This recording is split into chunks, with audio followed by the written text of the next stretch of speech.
Бага хурлын тамгын газрын нэг онцлогийг хэлэх юм бол мэдээж бид нар үндсэн хуулийг боловсруулах эхийг барих чимэдгэн удирдлан дор ажиллаж исэн бол тэр судалгаа хийх, лавлгаа гаргах, дээрээс нь дэндээ тэр гишүүдийн гаргасан томьёолыг бас хууль зүйн томьёолд оруулах, бусад хуультай нийцүүлэх гэсэн энэ ажлуудыг хийж ирсэн.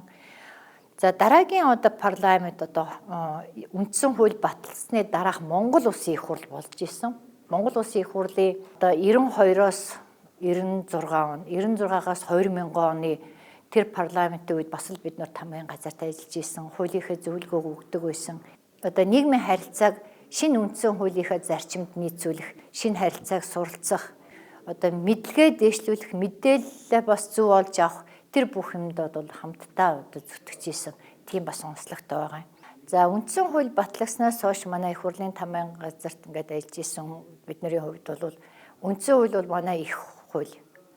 Бүх нэр томьёо, бүх хуулиудын дагаж гарах хуулиуд маань яг үндсэн хуулийн үзэл баримталтай явц цав нийцчих хэвээр.